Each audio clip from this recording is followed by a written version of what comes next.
Here's a gift, $2,000. After giving birth, my husband and I returned to his family home, and his mother handed us an envelope supposedly containing $2,000 as a baby gift. After checking the contents, I threw the envelope into the trash. This was the final straw after enduring daily disparagement from my mother-in-law and senior employees. What are you doing? Apologize to my mom. I sternly told my flustered husband. Can you say the same thing after seeing this? Upon checking the contents of the envelope, my husband glared at his mother with an anger I'd never seen before. This moment led my husband to make a crucial decision. My name is Alice Catcher, 28 years old. I married Harrison through an arranged marriage. Harrison, 2 years older than me, is the eldest son of a patisserie and was strictly raised to be the heir. He is a very gentle and kind person. From the first time we met, I was drawn to his kindness. I want to share the beauty and delicate taste of my pastries with the world. Will you help me make this dream come true? Harrison said this and gave me a pastry that he made in my image instead of an engagement ring. As I shed tears of joy, Harrison continued.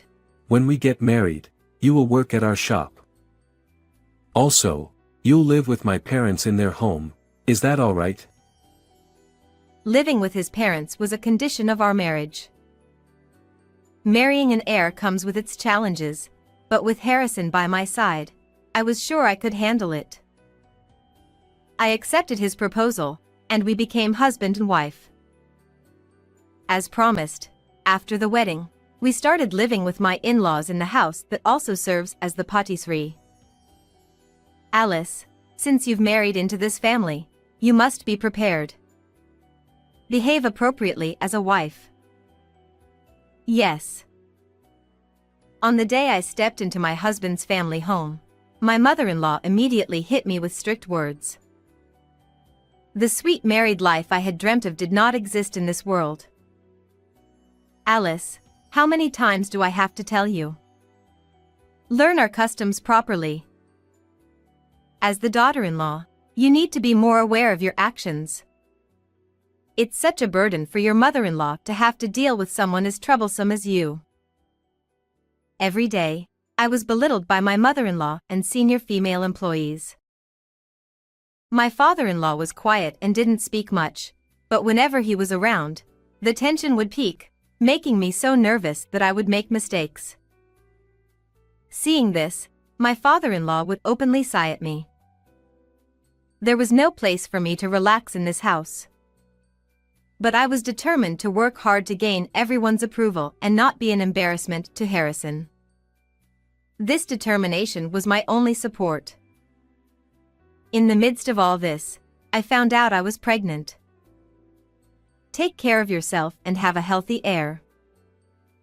Everyone, including my mother-in-law, started to show concern for my well-being. At the 5-month checkup, I learned the baby's gender and announced it to my in-laws and Harrison during dinner. The baby is a girl. For a moment, everyone froze. A girl? Oh, a girl. No one offered any words of congratulations. Harrison kept his head down and continued eating silently, avoiding eye contact with anyone. I felt disheartened by their reactions. Is an heir only acceptable if it's a boy? Confused by the family's expectations, I anxiously ate my dinner. The next day, everyone's attitude changed dramatically. Pregnancy isn't an illness. Stop being so lazy and work properly. As soon as they learned the baby was a girl, the daily belittlement and overworking resumed. Why can't a girl inherit the patisserie? It's so sad that my child isn't welcomed and celebrated. I began to worry about my unborn daughter. I vowed to protect her no matter what. Harrison, you must have noticed. Since I married into this family, I've been belittled every day by your mother and the senior employees. Now that they know the baby is a girl, their treatment is unbearable. One day, unable to bear it any longer, I confided in Harrison. He looked troubled. I'm sorry, Alice. I'm still in training and don't have the right to oppose my family. Please endure it. Once you get better at your work, they'll stop criticizing you. I'm happy with our baby whether it's a boy or a girl. Please take care of yourself. With these words, he quickly headed to the bath. Though Harrison showed some concern for my well-being, I was disappointed by how unreliable he seemed. However, I touched my belly and told myself, I can't let this get me down. I'm going to be a mother. I have to be strong for my child. With renewed determination, I endured the mistreatment and belittlement alone, dreaming of the day my baby would be born healthy. In my in-laws' house, I was mainly responsible for preparing dinner. When buying ingredients, I would pay for them first and then get reimbursed by my mother-in-law after showing her the receipts. This system meant that I couldn't buy what I wanted without her scrutinizing the receipts. However, after becoming pregnant, I often craved sour and sweet things. Should I buy it? But I don't want to hear more snide remarks from my mother-in-law. Despite this internal struggle during shopping, I never had the courage to buy what I wanted. One day, my craving for something sweet became unbearable. I couldn't resist any longer and asked Harrison in the workshop, I'm craving something sweet because of the pregnancy. Could I have some scraps if there are any? Sure, wait a moment. Harrison discreetly wrapped some leftover scraps in plastic wrap and handed them to me. Thank you. Just then, my mother-in-law appeared. What are you doing here, Alice? She looked at the scraps in my hand. How disgraceful. This is a workshop for professionals. You are not allowed in here anymore. She took the scraps and chased me out of the workshop. One day, when I opened the refrigerator to prepare dinner, I found it stuffed with high-end ingredients like expensive beef. I asked my mother-in-law for permission to use them. Can I use the food in the fridge? What are you talking about? Those are for Cindy, who's coming back the day after tomorrow. Don't touch them. Cindy is Harrison's sister, who married a farmer. She was 3 months pregnant and returning home because of severe morning sickness. 3 months pregnant and returning home? At 7 months pregnant, I've been told, pregnancy isn't an illness. Despite my feelings, thinking about it only made me more miserable. I pulled myself together and prepared dinner with other ingredients. When Cindy came home, my mother-in-law was in high spirits all day. Having opposed Cindy's marriage to a farmer, my mother-in-law was overjoyed to have Cindy back home. I'll make dinner today, Alice. Why don't you go for a walk and relax? Unusually kind, my mother-in-law's offer was rare. Normally, evenings were busy, so I took her up on the offer to enjoy a leisurely walk. Oh, the sky is so high. Looking up at the sky for the first time in a while, it was a calming red, enveloping me in warmth. As I placed my hand on my belly, I felt the baby move. Mommy will work hard for you. Stay healthy and come out soon. I whispered to my unborn child. The smell of steak greeted me when I returned home. As I approached the living room, I heard voices from inside. Cindy, eat plenty for the baby's sake. Peeking inside, I saw my mother-in-law setting a feast before Cindy. My father-in-law and Harrison were also there, quietly eating steak. What about Alice's portion? At Harrison's question, my mother-in-law replied, "Oh, it's fine. I made some stew for her." Without another word, Harrison averted his gaze from me. "So there's no steak for me." Unable to bear it any longer, I quietly retreated to our room. Even though I'm pregnant like Cindy, no one tells me to eat plenty. Instead, I'm excluded. The realization of being treated so unfairly overwhelmed me, and I couldn't stop the tears. Why do I have to endure such treatment? No one in this house welcomes me or my baby. I wish I could just leave this place. Tears streamed down my face uncontrollably. After a while, Harrison came over with a cold steak. I brought my portion secretly. It's cold, though. I'm sorry for making you feel even worse because of my sister's visit. Harrison apologized with a genuinely remorseful look. I wish I could be more assertive. I'm not good with mom or sis. Mom had a tough time being harassed by my grandmother, so she probably thinks this is how in-law relationships should be. Sis has disliked me since childhood because I was the pampered eldest son, and she would always be mean to me behind the scenes. Both of them are strong-willed and troublesome, so honestly, I don't want to be involved with them. His family's issues were none of my concern. Even though he apologized, I realized that he wouldn't protect me or our child in the future. His unreliability made me feel even more miserable.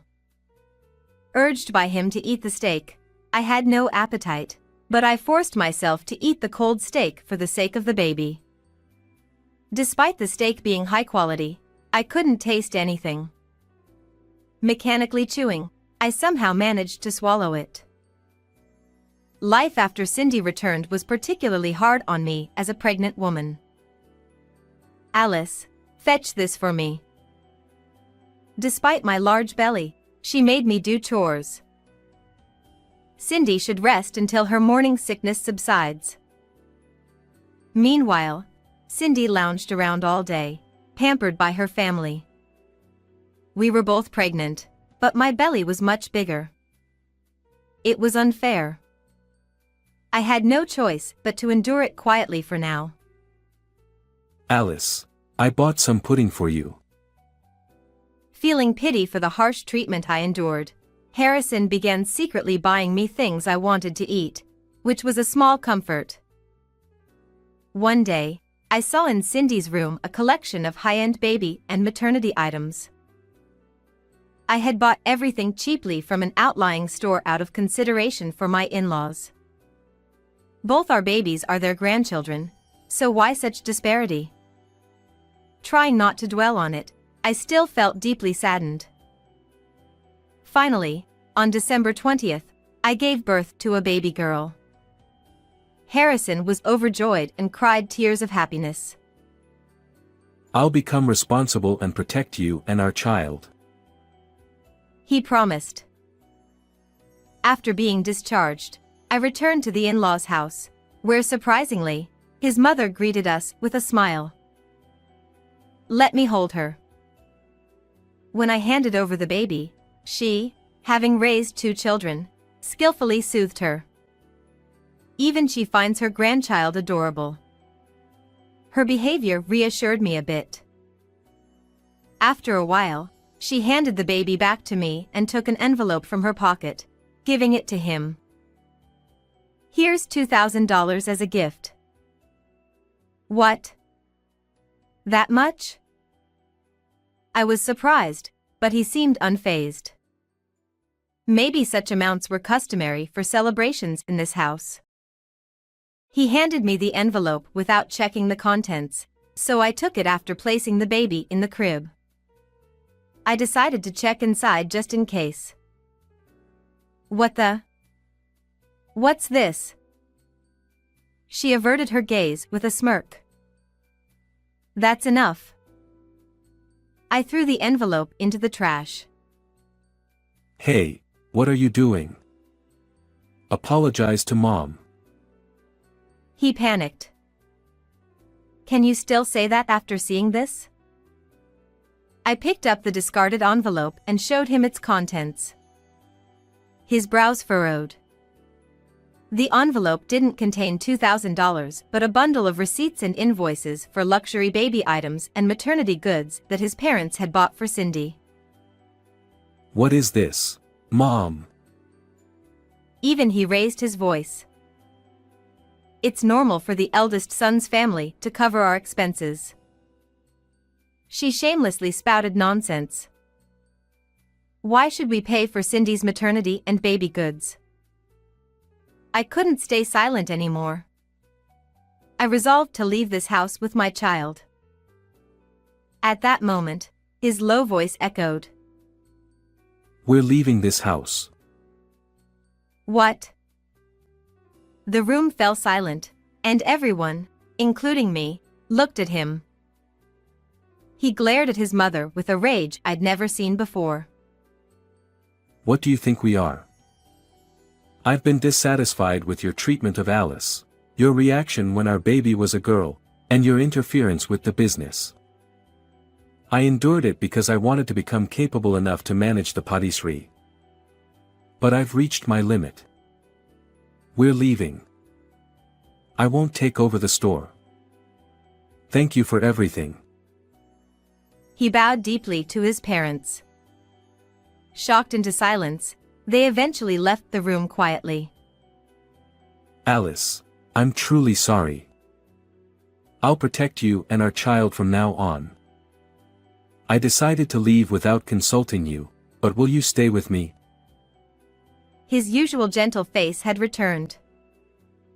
Yes. Thank you for protecting us. We'll face everything together as a family.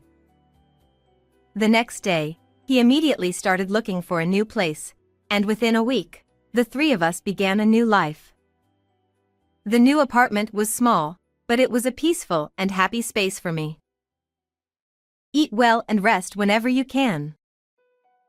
And surprisingly, the new place was just a 5-minute walk from my parents' house. Harrison is wonderful. It's rare for someone to admit their weaknesses and ask for help. According to my mother, he had explained and apologized to my parents that night, asking for their support. Always rely on us. We're thrilled to have you close by. Her kindness brought me to tears. Meanwhile, his mother sometimes asked him to bring the baby to visit, but he only sent photos. After discussing it, we decided it was best to keep some distance from his parents for a while, and we kept our new address secret.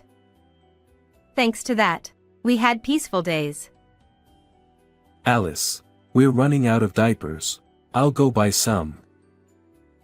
He actively helped with chores and childcare, and we cherished our modest happiness every day. I want to start a business. One day, he told me this. Drawn to the allure of sweets since childhood, he hadn't given up on working with them, even after giving up on inheriting the family business. He still dreamed of sharing the beauty and delicate taste of sweets with the world. He decided to start an online sweets company. Inspired by him, I also wanted to help fulfill his dream. Utilizing my brief experience with the in-laws bakery, I brainstormed ideas while managing housework and childcare. Look at the pretty sweets Daddy made. One day, he showed our child his sweets. Although our baby couldn't eat them, they were mesmerized by the gentle colors and giggled excitedly. Seeing this, I had an idea. How about making sweets that even babies can eat? Envisioning the baby's smile, I shared the idea with him. That's a great idea. He embraced the concept. We focused on developing baby-friendly sweets using natural sweetness from ingredients like yams, without sugar or artificial colors, showcasing the ingredients' natural hues. Within 3 months, we created the envisioned product. Initially, we placed it in a friend's patisserie to gauge customer reactions, and it was surprisingly well received, praised as perfect for birthday parties. Encouraged, we began selling online, and it quickly became a hit. Featured in the media, our company grew steadily. As the business flourished, we were fully occupied with childcare and work, but by the time our daughter turned 2, the company had stabilized, generating consistent income. With more stability, I began thinking about his family. After we left, Cindy developed preeclampsia and was hospitalized. Her unhealthy diet of high-calorie foods and lack of exercise likely contributed. Though she had a difficult pregnancy, she gave birth to a healthy baby boy, which must have relieved everyone. Unfortunately, his family's patisserie struggled without him and eventually closed. What happened to your parents after closing the shop? I asked him. They were living modestly on their pension. Though I had few fond memories, they had raised him. 2 years had passed since we left the in-laws' house, and as my anger subsided, I discussed with him the idea of giving them $2,000 each as a birthday present. This amount came from what his mother had mentioned as a birth gift. I wasn't sure if she remembered, but if she did, I hoped it would prompt her to reflect. Later, we received a call informing us that the money had arrived, and they were very pleased. While we weren't ready to visit yet, I believed time would heal things. As long as we lived with dignity, things would eventually improve. Parenting was still challenging, but with the support of my parents, I could work on our confectionery business with him. Mom, is this my candy? Yes, Daisy. Aren't the petals beautiful? Do you like it? Delicious. I'm happy. She put her hands on her cheeks, showing a very happy expression. This was a candy we developed for 1-year-olds that melts in the mouth without chewing. It was shaped like the petals of the flower daisy, after our daughter's name. I hoped this candy would bring smiles to everyone, just like our daughter does. Mommy say, "Ah," for me. She placed the candy in my mouth, and its gentle sweetness melted away. I love your face when you eat candy, Mommy. I wished that such happy moments would come to people worldwide as they enjoyed our sweets. How did you enjoy today's story? Please don't forget to subscribe to our channel. See you in the next video.